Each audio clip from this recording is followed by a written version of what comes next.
संघर्ष ही जीवन है।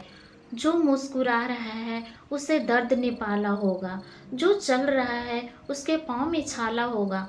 बिना संघर्ष के इंसान चमक नहीं सकता। जो जलेगा उसी दिए में उजाला होगा। संघर्ष क्यों बचे संघर्ष से? संघर्ष ही तो जीवन की आत्मा है। जितना कठिन संघर्ष होगा उतनी ही शानदार जीत होगी। एक बार एक किसान भगवान से बहुत ही नाराज हो गया। किसान बहुत मेहनत था, बहुत मेहनत से वह खेतों में अनाज उगाता, उसकी देखभाल करता, पर अक्सर उसकी फसल खराब हो जाती। कभी सुखाड़ पड़ जाता, कभी बाढ़ आ जाती, कभी तेज धूप, कभी आंधी।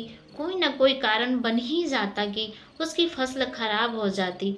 एक दिन वह किसान गुस्से में आसमान की ओर देखकर भगवान से कहा, हे ईश्वर, आपको लोग सर्वज्ञाता मानते हैं कि आप सब जानते हैं, कहते हैं कि आपके इच्छा के बिना एक भी पत्ता नहीं हिलता, पर मुझे तो लगता है कि आप छोटी सी छोटी बात भी नहीं जानते।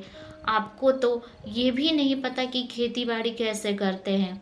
अगर आप जानते होते तो हर समय जो बाढ़, आंधी और तूफान आते हैं वो कभी नहीं आते। आप नहीं जानते कि कितना नुकसान उठाना पड़ता है हम किसानों को।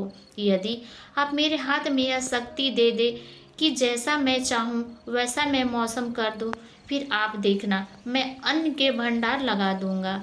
भगवान इस किसान के तीखे वाक्य सुनकर मुस्कुरा रहे थे और वह किसान के सामने प्रकट होकर बोले, मैं आज से तुझे यह शक्ति देता हूँ कि तुम अपने खेतों पर तुम्हारी जैसी इच्छा ही तुम वैसा मौसम कर दोगे। मैं बिल्कुल भी दखल नहीं दूंगा, तुम्हारी इच्छा से सब कुछ होगा। किसान बहुत खुश हो गया। किसान ने गेहूं की फसल अपनी खेतों में बोई।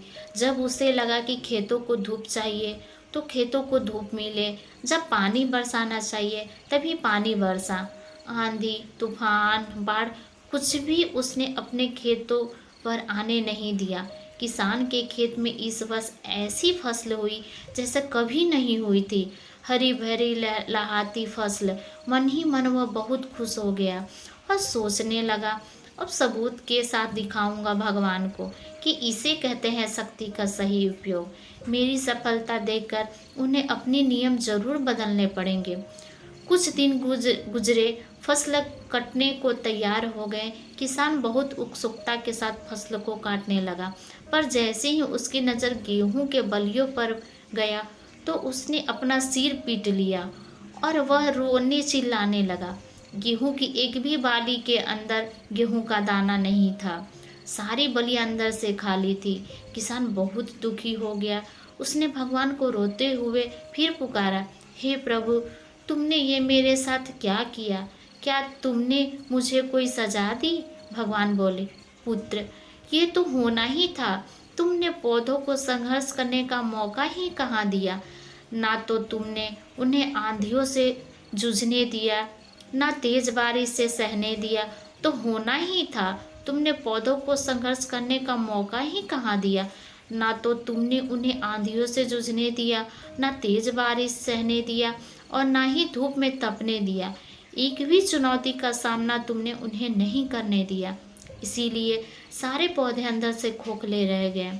जब आंधी, तूफान, तेज बारिश और धूप पड़ती है तभी ये पौधा अपने अस्तित्व को बचाने के लिए संघर्ष करते हैं और इसी संघर्ष से एक बल पैदा होता है जिसमें शक्ति होती है, ऊर्जा होती है। और यही ऊर्जा पूर्ति तेरे गेहूं के दानों की तरह जो नहीं फूटी। तूने उन्हें कठिन परिस्थितियों से गुजरने ही नहीं दिया जहां उनके अस्तित्व का जन्म होता। सारे बलियां इसीलिए खाली हैं, उसमें एक भी गेहूं का दाना इसीलिए नहीं है क्योंकि तुमने अपने पौधों को संघर्ष कराया ही नहीं। याद रखिए, स्वर्ण में स्वर्णीय आभा तभी आती है जब वह आग में तपने, गलने और हथौड़े से पीटने जैसी संघर्षों से गुजरता है। कोयले का टुकड़ा हीरा तभी बनता है जब वह उच्च दाब और उच्च ताप की मुश्किल परिस्थितियों से गुजरता है। इसी तरह यदि हमारी जिंदगी में कोई संघर्ष ही ना हो, कोई चुनौती ही ना हो, तो हम भी गेहूं की बलियों की तरह खोखले रह जाएंगे क्योंकि अस्तित्व नहीं होगा हमारा। विपरीत परिस्थितियाँ, चुनौतियाँ, समस्याएं हमें और अधिक निखराती है। यदि जीवन में कठिन परिस्थितियाँ और चुनौतियाँ आए तो घबराना मत, बल्कि सामना करना, विश्वास करना कि आप और अधिक निखर जाओगे और अधिक मजबूत बन जाओगे। किसी ने कितना सही कहा है, जिंदगी जीना आसान नहीं होता, बिना संघर्ष कोई महान नहीं होता। जब तक ना पड़े हथौड़े की चोट, तब तक पत्थर भी भगवान नहीं बनता।